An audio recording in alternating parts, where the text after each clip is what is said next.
Victor Reeser, the president Incheon KOTESOL chapter. Right.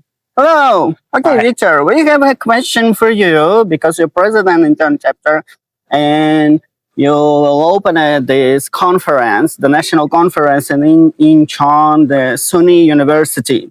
The first question, what makes this year's KOTESOL National Conference in Incheon special? Wonderful question. I think what's making this conference special is a number of things, absolutely. First and foremost, it is the first conference that is being hosted in Incheon. It is the first one that is being prepared by the new Incheon chapter.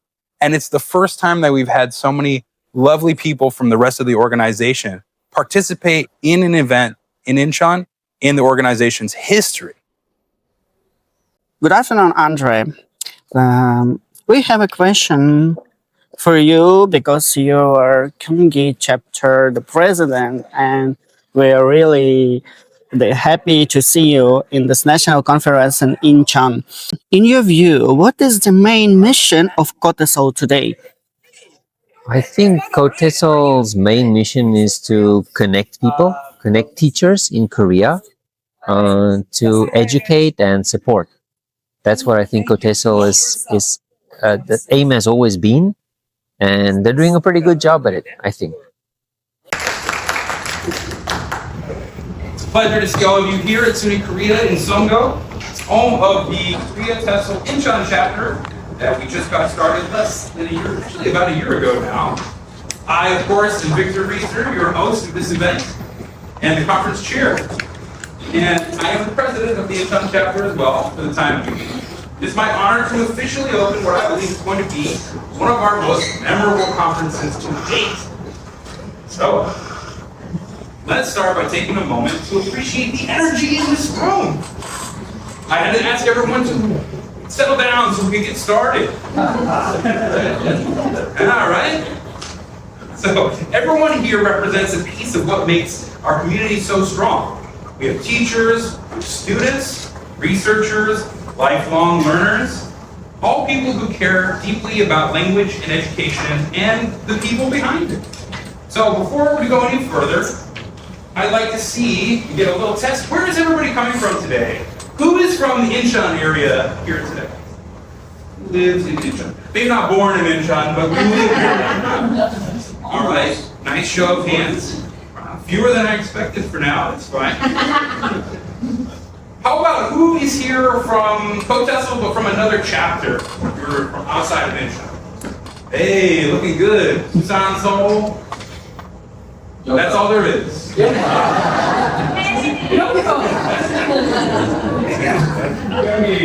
so good to see you guys. Thank you. Yes. All right. Now, this is one of my favorite questions. Who here is at a KOTESOL conference for the first time? Very nice, very nice. Thank you so much for coming. We welcome you to the community. I hope you have a wonderful time here today. So, before we get into today's theme, I have the pleasure of starting off with something very special. Every event like this depends on people who give their time, effort, and energy behind the scenes. People who stay up late, editing pages, writing announcements, etc. If anyone's run one of these events, you are aware how challenging it is to pull it off successfully. Well, we put together a merit award for outstanding service, going to someone who has done just that. So I'd like to welcome Corinne Spencer to this stage.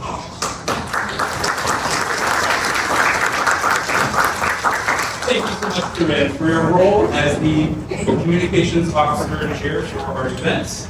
Looks lovely. This is for you. Camera guys.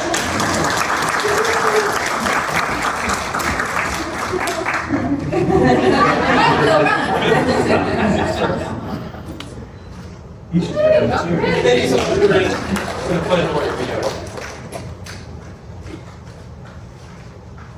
Everyone else did okay.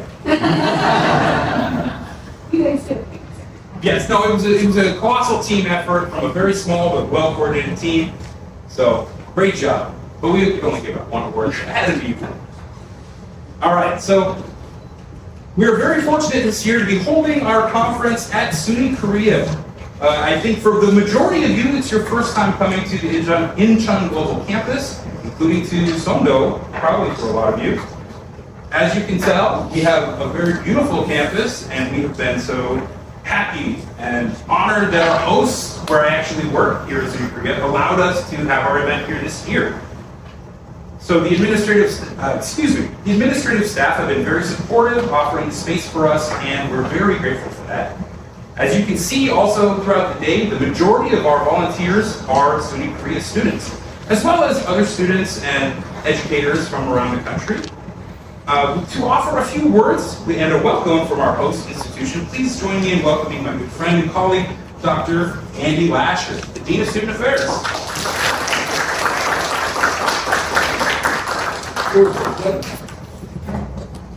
I don't know if that works.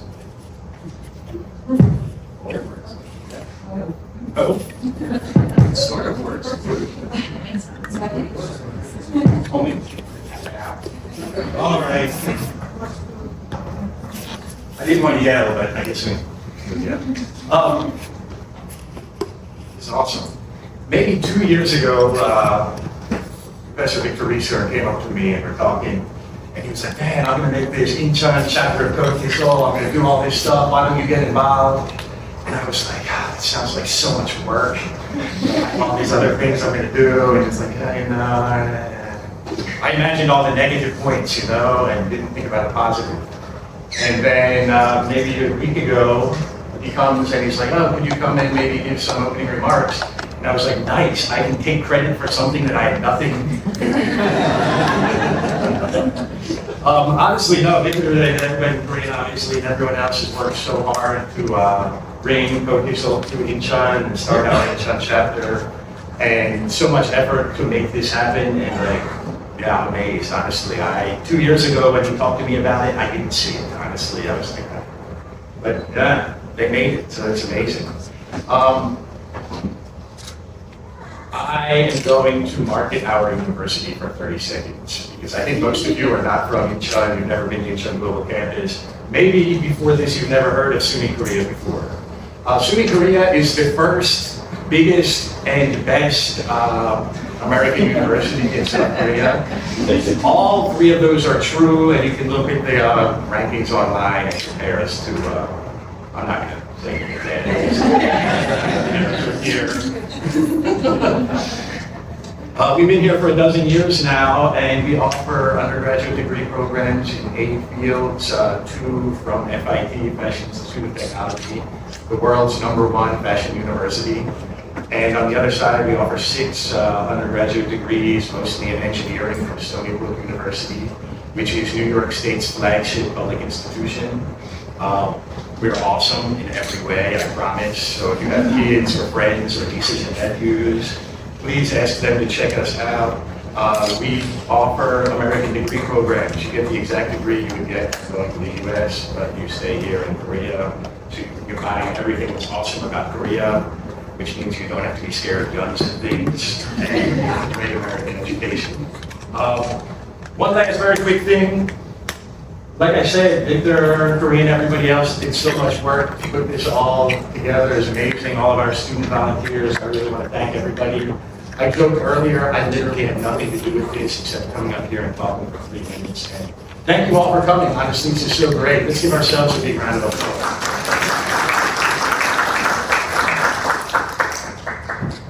Wonderful, wonderful. Thank you. Thanks for the great introduction. Working here is mostly good. All right, so I'm going to take a few minutes just to go over some details, including today's schedule and some key points to help you navigate throughout the day. We have a full, exciting lineup of presentations, workshops, and short talks, as you can see on your schedules. Everything from AI in education to inclusive pedagogy, reflective practice, and language learner identity. There's something here for everyone, and I encourage you to explore a bit beyond perhaps what you're normally interested in. Some of the most interesting connections I've made at KOTESOL happen when I go to sessions I didn't expect to enjoy. So, let me go ahead and give you a quick review of everything here. We have 2 main buildings for the event. This is the C building. you checked in and you registered here, and a lot of you just walked right into the session. That's fine. The B building is immediately adjacent to us, and that's where the majority of our sessions are going to be today. We also have refreshments and a networking area. It's perfect to grab a coffee or snack. If you need to drop your bag off, you can also leave your luggage or suitcase over there. I see some of you might be carrying a little more with you today, so we have a place for you to do that properly. On the second floor of the B building, we have 4 more concurrent sessions throughout the day. And then this, our plenary or large lecture hall, will also have concurrent sessions throughout the day, as well as the opening ceremony and our closing ceremony at 4 o'clock. Yes, at 4 o'clock. 4:30. Yes, sorry. That's why you gotta be at work for it. At 4:30. Also, you've been given out a little raffle ticket to go with all of your badges. At the end of tonight, this early evening, we will be doing a raffle for some KOTESOL branded goods as well as a couple other things. So please stick around for that. Perhaps you win a prize.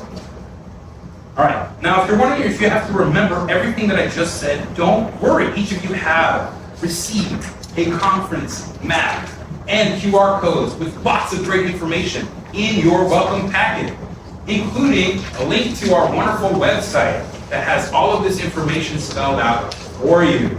So, if you have any questions, however, and you feel like that's not quite enough info for you, please reach out to me, one of the other organizers, or go to the registration desk, and we will be sure to help you out with whatever you need. So I guess before I continue, are there any questions? Yes? I know when the closing ceremony is it 5 Never happens. I hope to be done by 5 o'clock. Absolutely. Thanks, Sarah. Great.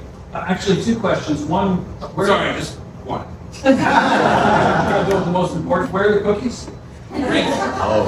Cookies are in the refreshments and area. It's in the B104. Thank you, B104. These are your famous homemade cookies? Oh, not today. Yeah, I have a homemade conference, so took all my bakings out. Sorry, Ray, but next time for sure. Did you have another question? I did. I wanted to ask what all the different colors were on the different levels. Get yellow, green, white, blue. Somebody's still. The colors were what kind of session it was. So it just tells you how long it was. The yellow ones are the 15-minute sessions. The orange ones were the 25 or green. Is that orange? On the map, there's yellow, white, green. Oh, on that. That's I think somebody gave you our map. cool. Yeah, I think you're privy to secret information. We'll make sure we take that away from you. Any more questions or clarifications I can handle right now? All right, great. If anything comes up, please go straight to registration desk or to me or to any of the other organizers, and we will be sure to point you in the right direction. All right. So I would like to give you a quick reminder of our policies here at the IGC. That's the Incheon Global Campus. There are no open food or drink containers allowed in the lecture rooms, please. So we do have, if you go to the refreshments area, we have cups that have lids that you can use for your coffee or whatever drinks you have. And we do encourage you, of course, to practice sustainable practices. Okay, so some things with lids, tumblers, reusable containers, absolutely recommended. All right. What's next? Aha, yes, for lunch. I have gotten a couple messages about lunch. Songdo Triple Street is in the cardinal direction of that way. Right? So it's a very short 7 to 10 minute walk, depending on weather, obviously, but it seems like the weather god is smiling at us for now. There are a lot of great places to go to grab food, and if you'd like a recommendation, again, there is a list of some of our selected restaurants that we recommend to you on the website.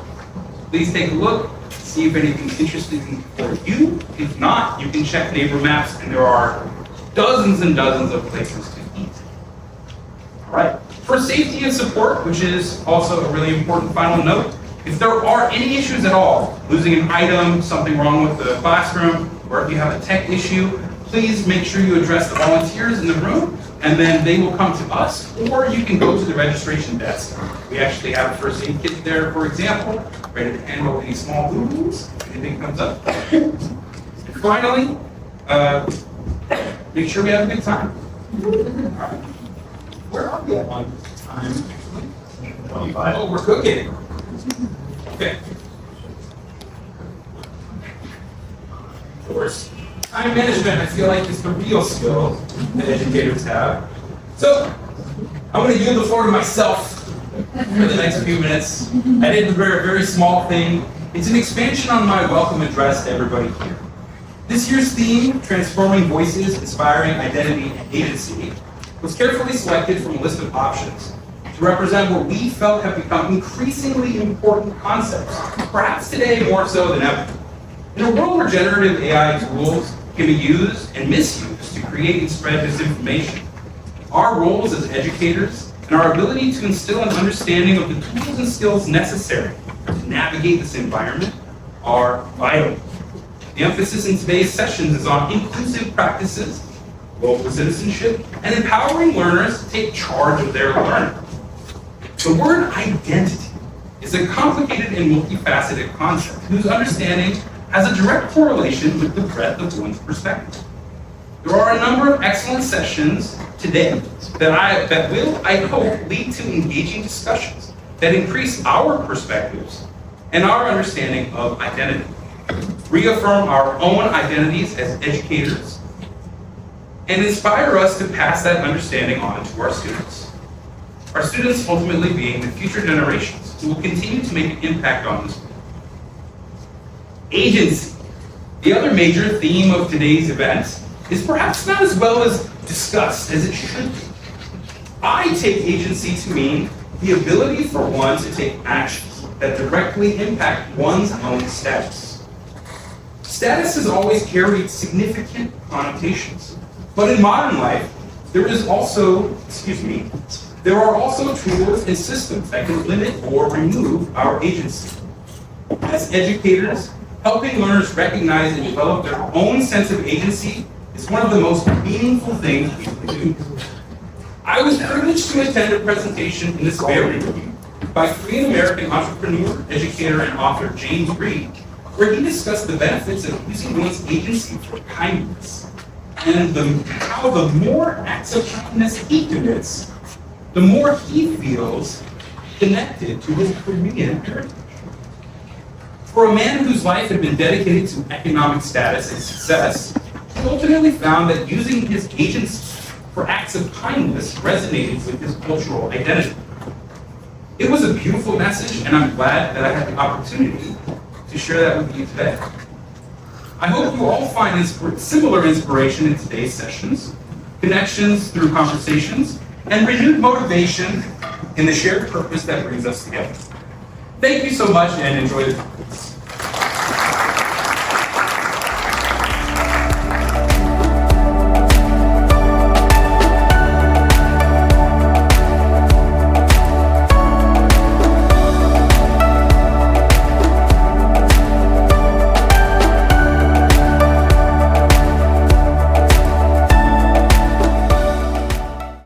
Good morning, Wesley Martin. I have a question. Yes. What advice would you give to new teachers joining KOTESOL for the first time? Thank you. My advice for teachers joining KOTESOL for the first time is to be open and to explore, because the organization really does a lot and it has a lot to offer. It has a lot of different committees. And so really it's kind of like choose your own adventure. And so when you join KOTESOL, find people who are doing what you're interested in, like say publications, or maybe you are into special interest groups, or something like that. Just go explore, meet people, and really just kind of find your niche, because that's kind of what we like to do. We teachers have many varied and diverse interests, and so this organization accommodates that, and that's one really great thing about it. So that's the advice that I would give, is choose your adventure, find your path, and meet people, because that's kind of what it is. So I hope that answers your question. My pleasure. If you haven't already been told, welcome to the KOTESOL National Conference 2025. And this workshop, and this is a workshop, you will be put to work, and on performance poetry. So first of all, I'd just like to get to know you a little bit and find out where you're from. Similar to what we just did in the opening plenary, which was David Tizzard's presentation. Very good presentation. At the back here, where are you from? I'm from Luton in the UK. From where? Luton? Luton in the UK. Luton. It's Where? Britain, otherwise. How far? How close to Reading? Hitting. That's around the M25. So It's quite, especially when the M25 is like a car park a lot of the times. It would be a rather long journey. So okay. I have been to Reading a couple of times.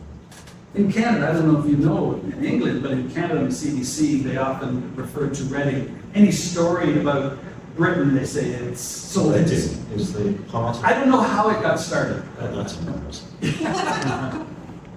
I don't know how that got started. So, Luton, Yes, and I know you from 17 years ago. something like that, long time ago. Luton. My professor at CGIC, TTI, yes. yeah, my CELTA professor, one of two, and Well, James. I was helping James. So it's been a while, so now he's come back to see how I'm doing. I wasn't expecting performance poetry. That's not on the. It's not, it wasn't part of the course, Cambridge, that's true. And the lovely lady sitting next to you, where are you from? You're from here? From Korea? Whereabouts in Korea? One more time? Yes, yes. So not so far. Yeah. Where are you from? I'm supposed to know your name. Lucinda? I'm from the US. From the US, it's big. I was born in California, in LA, but I grew up in Washington State. And George, you're from? From Michigan. Michigan, yeah. Oh, very good. And actually, Nick, you're from Uzbekistan. Uzbekistan. Yeah. Oh, that's all. But I can't speak Uzbek language. Yeah, I understand, but I can't speak. You speak Russian? Yeah, I can speak Russian, yeah. I knew you guys were Но вы можете понимать. So I have asked you each about where you're from, and you've each told me the place where you're from. And really, this question that I'm asking is not so much about the place where you started or the place where you were born, as much as the things that made up who you are on your journey to how you got to getting here right now. And that's where it's a bit of a complex or abstract thing, I suppose I could say. And especially for English language learners, but I wanted to bring something a little bit more challenging to my students when I started to do this, started to develop this program, this course, this past summer. There's a saying that I like, that we all live many lives. I don't know if I made it up or I read it somewhere, I'm not really sure. But it really does just speak to that we are a collection of the personal experiences that brought us here. So in this workshop, you're going to have the opportunity to write a poem. But don't be frightened. I have a sort of a framework for you to work from. And if you don't want to write at all, there is some lyrics from songs, so some people don't want to. Although I urge you to definitely give it a try, writing the poem, because then you are bringing something of yourself to it rather than somebody else's thoughts. So let's see. performance poetry is definitely challenging. And that's actually what brought me to doing this, is that I tended to focus on helping my students feel comfortable, safe in the classroom, getting them to open up. And there's absolutely nothing wrong with that. I think you would all agree that that's definitely a big part of what we do. We want our students to feel safe and comfortable in the learning environment. But I found that in the 90 minutes a week that I have the students, as soon as they step out of the classroom, the English is gone. If I give them homework, it's the last thing they do on Sunday night. I have a deadline of Sunday at midnight, and like at 11:55, I'm starting to get messages. So I know outside of the classroom, much as I've tried to get English out of my classroom, I've had limited success. So I thought the place I have to challenge them, or at least have an opportunity to help them learn something new. And what I'm talking to the students that are of the lower level, because they're mixed level freshman university students. The ones that are higher level, they're fine. They're going to go through no problem. So it's the ones that are struggling at the bottom that are the ones I want to try and reach.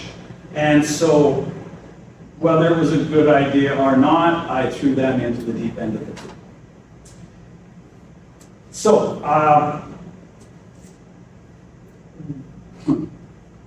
why did I do that, and is it successful? This is the first term that I've been doing this. I just developed this summer and brought it to my students this fall.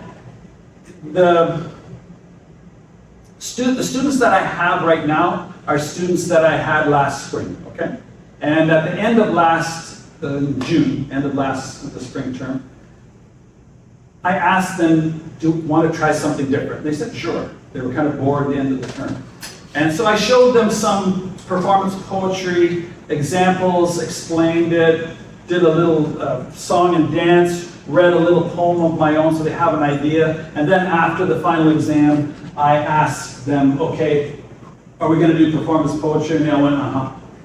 Now, whether they understood exactly what that was or not, it's debatable. But one of my classes is a creative writing class. That's really why I came up with this idea. And the other classes are theology students. And I think they were a little bit shocked at what this is. But it is that theology class that is showing me something about the effectiveness of using performance poetry in a class as part of the course.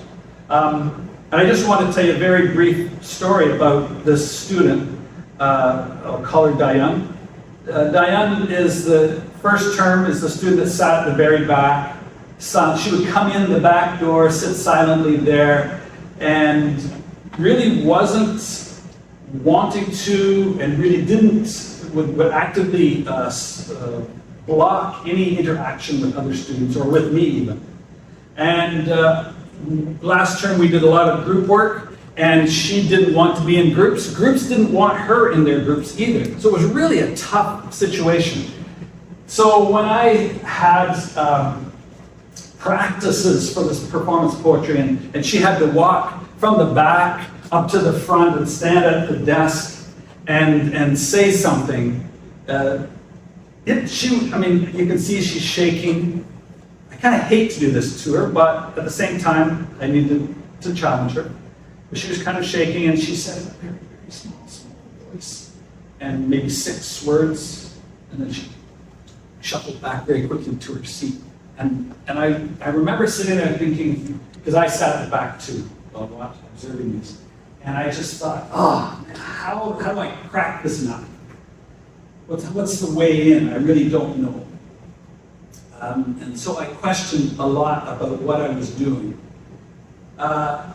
The next week was the SLAM 1. I mentioned out here the exams are called a SLAM, which is just, I'm using the language of performance poetry or spoken word poetry. And the SLAM, first SLAM was the week before Chuseok. And so she had done this practice, very nervous, Slam day comes, and again, I'm sitting at the back, and it's a random order. They have to come prepared. They don't know when they're going to be performing. So she may be the first third of the students coming up. And she came up again the same way. She shuffled up to the front, put her paper down. It's recorded, so she pushed the record button, and she's standing in the right spot, takes a breath, and it was just amazing. It blew me away. She wasn't the loudest. She wasn't the most theatrical, but it was the most authentic voice I had heard of any of my students. She had written this poem, which she wouldn't even let me look at, but she had written this poem about her family, about the things that were good about it, things that were bad about it, problems she had, good times she had, summer vacations. Like, I learned more in that, it was about 2 minutes of speaking than I learned in, most of the year already. And when she was done, she went quietly to the back. And I thought, ha, I have cracked this nut. No, I didn't do anything. She never let me do anything. She was the one that wrote the poem. She was the one that performed it. She was the one that hit the home run. But I thought, okay, this is something. So that's why I'm doing performance poetry. She is the inspiration for me to suddenly decide to present this here. That was really, so I thank to Diane. Did I call her Sue Young or Diane? Diane, we're going to go with that. Not her real name, of course. So what is performance poetry? Performance poetry is many, many things, but by its very nature it is performative. It is it's a message that comes across through vocal tone. Like the tonality is where the emotion comes into a presentation. It comes through rhythm and rhyme and through body language. It's taking the words off of the page. And some of the examples here, and I have a link to these slides later, so you can check these out. But this, for example, the guy at the top right there, Joshua Luke Smith, he's doing a very emotional story about his Uncle Terry who died. But it's very, very emotional. It's got a little bit of a soundtrack. Nothing intrusive at all, it's just some violins playing in the background. But it's so good, so emotive. By contrast, Michael Sheen doing Dylan Thomas's "Do Not Go Gentle Into That Good Night" is much more of a what do I call that? Like a oration? I don't know if that's quite correct, but he's just speaking. It's much more sober. Same topic, still talking about death, but two very different ways. Just to give you a little bit of a contrast. This other guy here, I don't know if any of you have ever heard of Michael Rosen. He's from the UK. I think he's really a brilliant children's writer, author, speaker, presenter, and his poem, "A Chocolate Cake," is like this joyful memory of loving his mother's homemade chocolate cake. And to see the expressions, his eyes moving, he's got these big eyes, and just as he's talking about this chocolate cake, and he's just, you just can taste it. He's doing it so well. Very, very performative, kind of dramatic. You might have heard of Sarah Kay. Has anybody here, have you ever looked at performance or spoken word poetry online a little bit? So Sarah Kay, ring a bell? No, you know Saul Williams? I didn't know the name, I can't think about it. Yeah, we'll put that down too. Sarah Kay did "If I Should Have a Daughter" is what hers was called, and very dramatic. She does wordplay as well. I love the wordplay that she uses. Even Amanda Gorman, who did the hill that we climb. I think that was for like a DNC American Obama's time then. I'm from Canada, so a little foggy on that history. But her performance, absolutely stunning, very evocative. And I think it's well worth watching. Just to back up a little bit to Sarah Kay, she started, or is one of the founders of Project Voice, which is a educational group. I think it's like four performance poets that are working together to take performance poetry to schools throughout the United States. Just great to visit their website and maybe get some ideas. Eminem, somebody mentioned about rap, but yeah, Eminem, that's performance poetry. You know, it's got some music to it, but there's no reason you can't, it's performance. So there's no reason why you can't do that. And his is very personal. I don't know if you listen to the lyrics, it's still very, very personal. As well as being dramatic, as is Sarah Kay's is very personal and dramatic. So you can do poetry like it's a plain picture on a white page and just read it. You can just read it silently like that, and that's fine. But I'm really talking about taking it to the next level and giving it some flavor, giving it some taste. So today's workshop is a recipe for performance poetry that you can tweak, you can play with it, see what needs, what you think it needs. So let's just get started.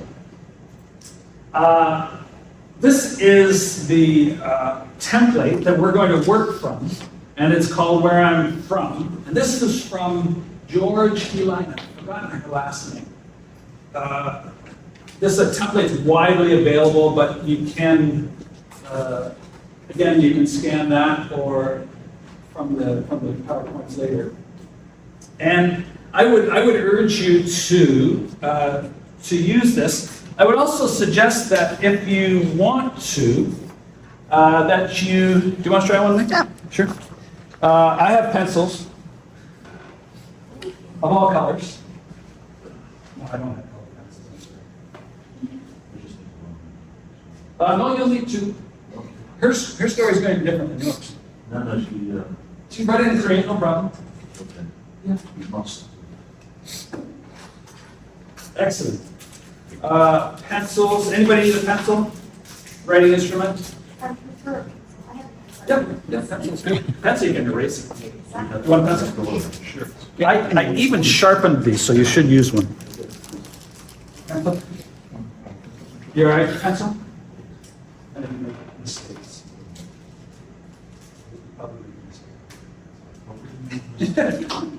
Just be sure.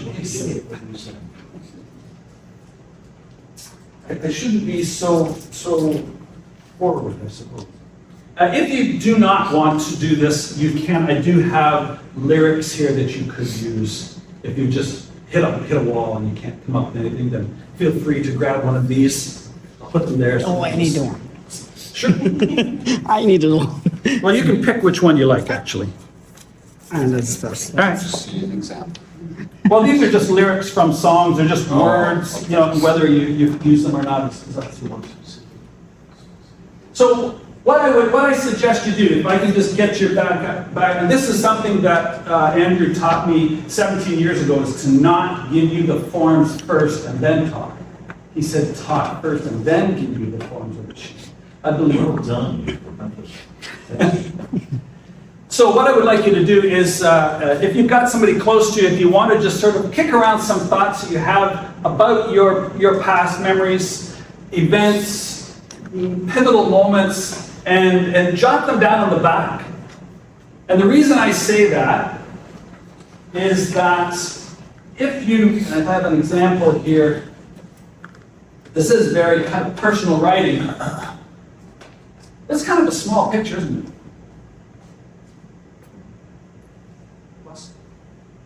I'm not quite sure how to make that bigger, but anyway, I put in 4 ideas there that are just, they're not actually mine, I just put them there to illustrate that capturing your ideas on the back is not exactly what comes out on the front.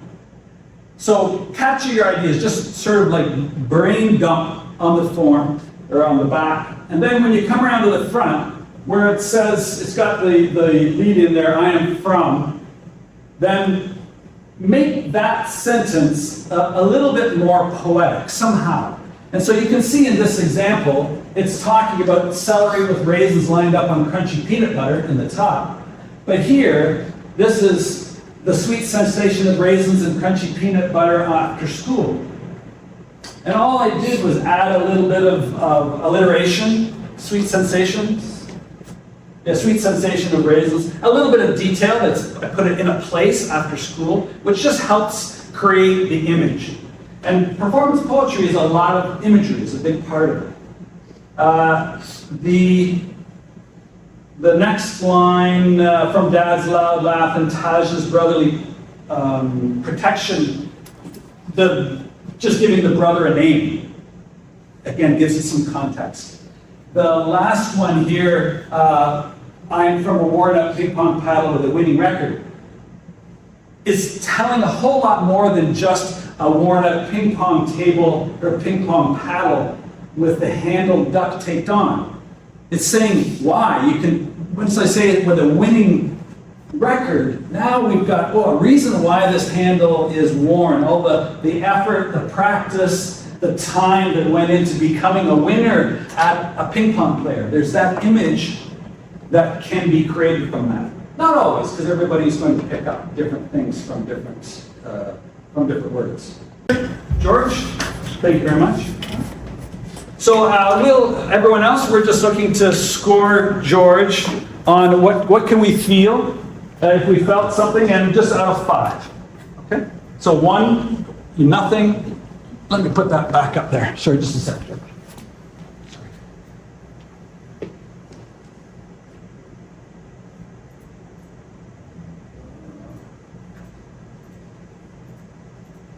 Yeah, there, so you can see. So it'll be a 3 or a 4 or 5, more than that. Okay, so whenever you're ready. I am from a desk filled with dread, from blinking cursors and pencil smudges, heart-wrenching, ugly, drop of sweat trickling. I am from the mountain ridge on the way up to Cheongbong, luminescent in the milky dust.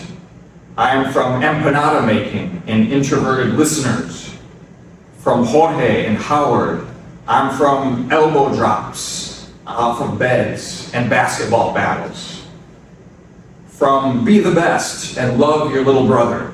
I'm from forced Christianity and Vipassana meditation. I am from a land of active volcanoes, lush jungles, Darwin, and saunas with naked strangers. Rice, beans, and seaweed. That's all I got. Wow, very good. I love the dripping sweat. As soon as you said that, you had me. So anybody want to offer? We don't actually have to do the scoring at all, because I think that was. I gave it top school. I did too. Yeah. Anybody else want to go second? This is what the numbers on the top were for. This in the. I'll tell you places. All right. I think it's very. All right.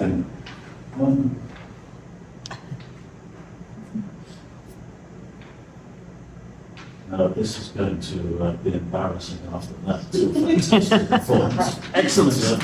Here we go.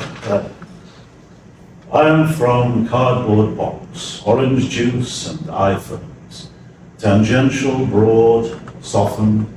I am from dry grass, brittle.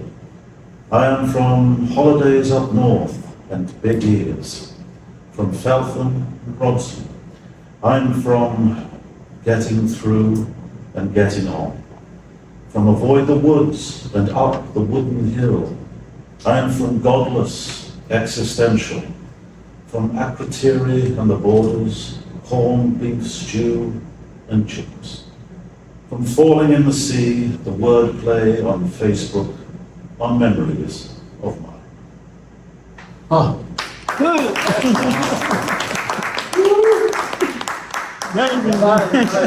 Absolutely. You know, as soon as I heard your voice, you got a voice you could read the Bible, really.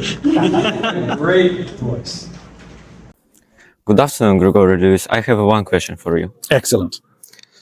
What are your hopes for the future of KOTESOL? Oh, so just a little question. Well, my hopes for the future of KOTESOL. Dimitri, is that right? Yes. Well, Dimitri, I don't know what direction that KOTESOL is really heading in the future, but I think that it's in the midst of change. I think it's trying to find its footing and finding its way to serve its members more effectively, and I think that's a constant. And I hope that they find a way, but we're in a rapidly changing world, so it's really hard to say where we're headed. Yeah, thank you. Oh, you're very welcome. Thank you.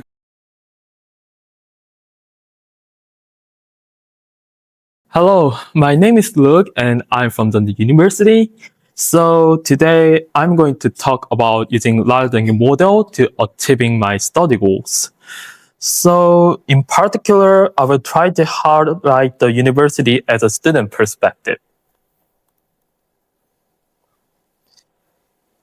Here's a chapter and the subtitle is How to Empower Education by Using Personalized Large Language Model.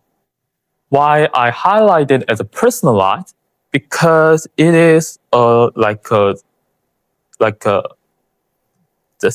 just personalized. Like I just want to highlight them. So,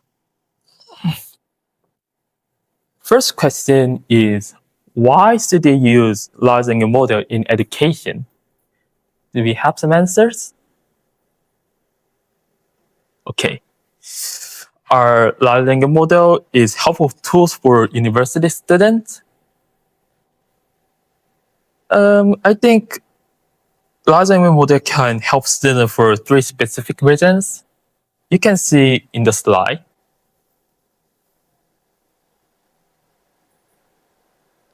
So the first thing,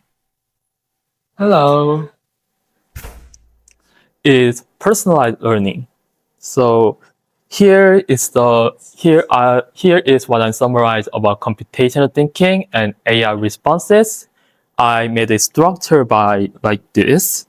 So the first bullet is about learn 24/7.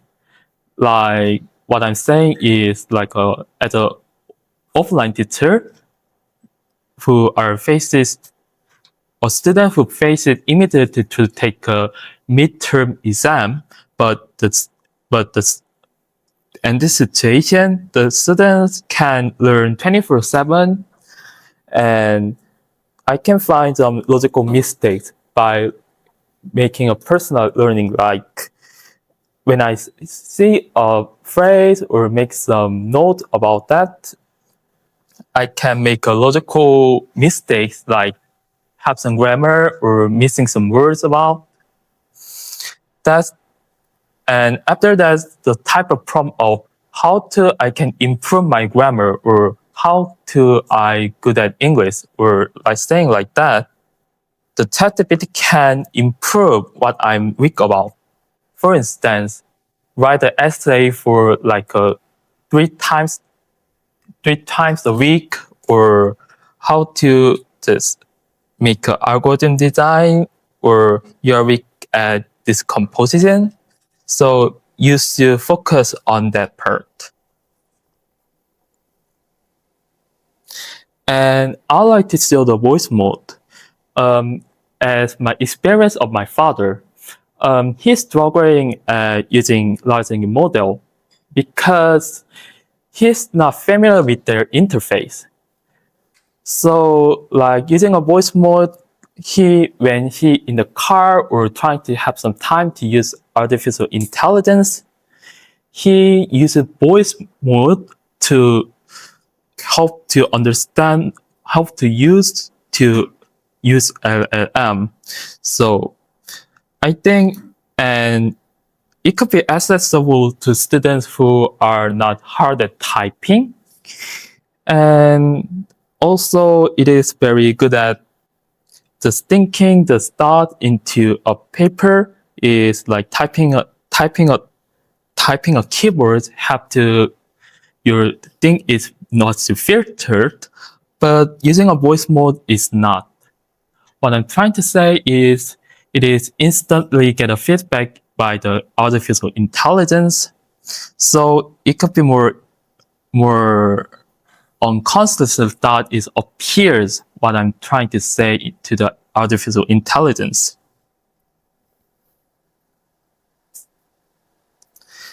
And the next thing is a test code. Test code means like when I have to face the test, I just trying to focus, trying to relax on the test what I provided.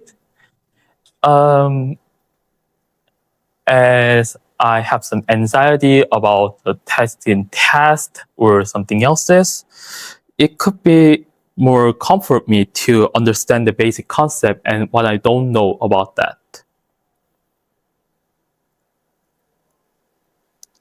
So the final part is what we should aware of. AI cannot replace human teachers. Like when you sit down the chair and focus on a 1 hour or trying to read the oral strip for 1 hour, it could not be taught by a large language model like this. And secondly, it should be used in classroom after digital literacy is established. And screen cannot replace the eye contact, like contacting each other to understanding the basic concept is needed for human resources.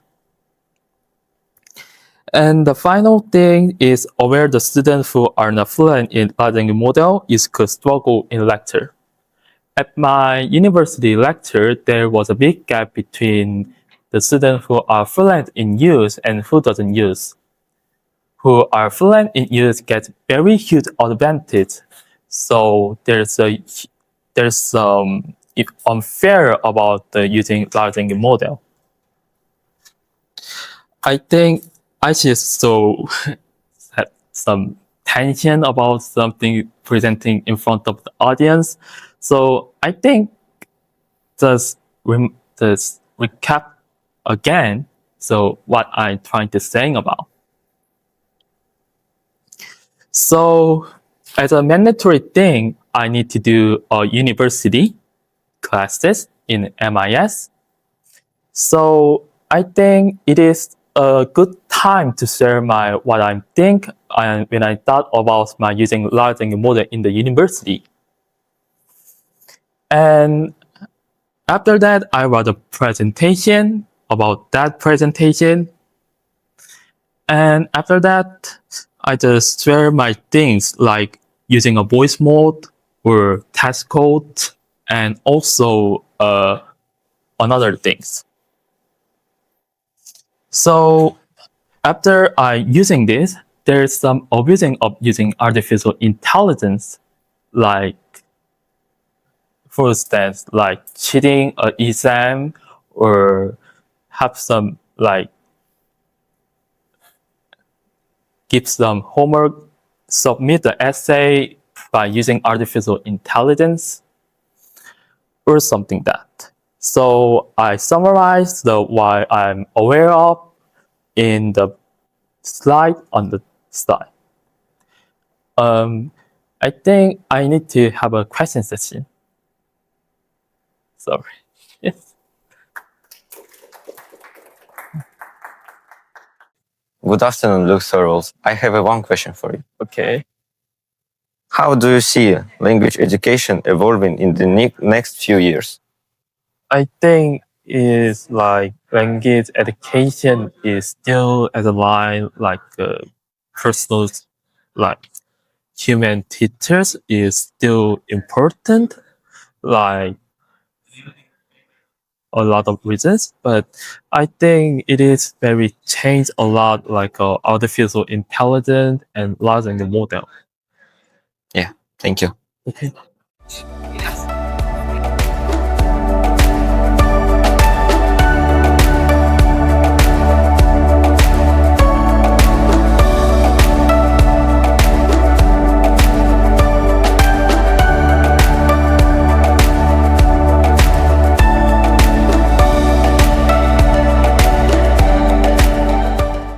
Good afternoon, Kristina. I have one question for you. Sure. Can you share any plans or ideas for the 2026 International Conference? For the international conference? Yes. Like ideas that I'm planning on doing or just ideas in general? You're planning. Well, I'm really into helping my neurodivergent students, so I might be expanding on that project, which is kind of connected to what I talked about today in my supportive learning seminar.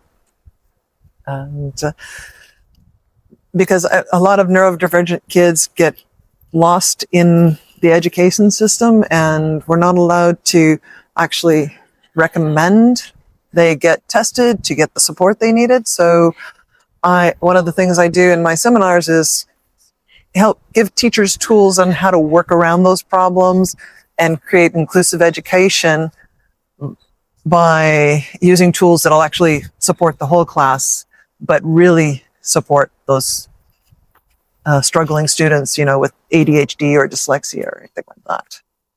Yeah, thank you so much. You're welcome.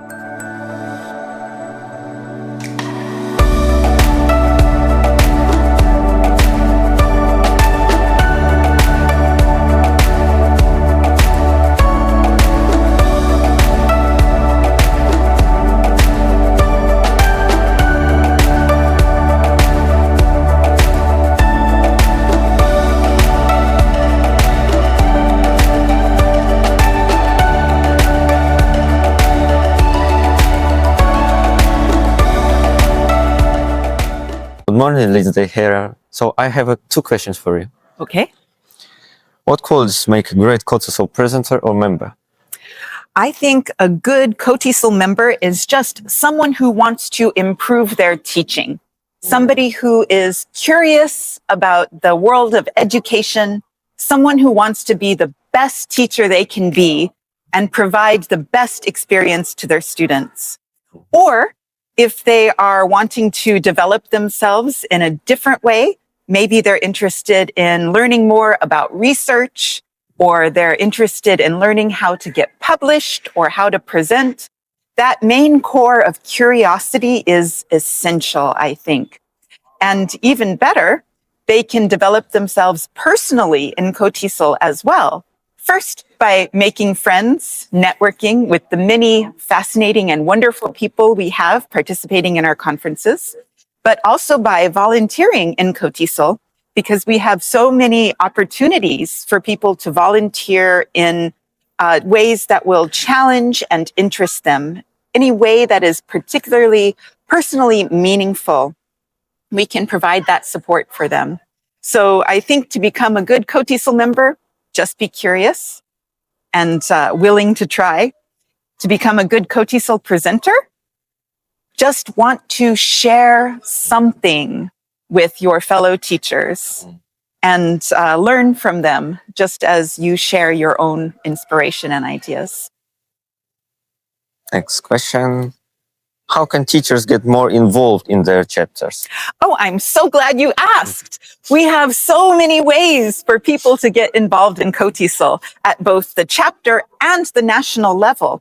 Chapters are always looking for volunteers. They need people to help organize conferences, such as this conference here. So if somebody is interested in helping to find a place and look at the proposals and organize the speakers and the rooms, there's roles for that.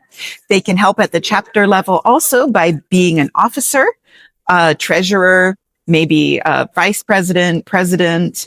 Maybe they would like to assist with their chapter's membership or publicity, run the chapter's social media. They could help organize snacks for the chapter. There are so many different ways, including just by presenting. At the national level, we have even more opportunities available, volunteering at our international conference, national conference, for our different committees. So if somebody has energy and is very organized and responsible, we welcome them to volunteer in almost any way they wish. Yeah, thank you so much. Thank you very much. Have a good day.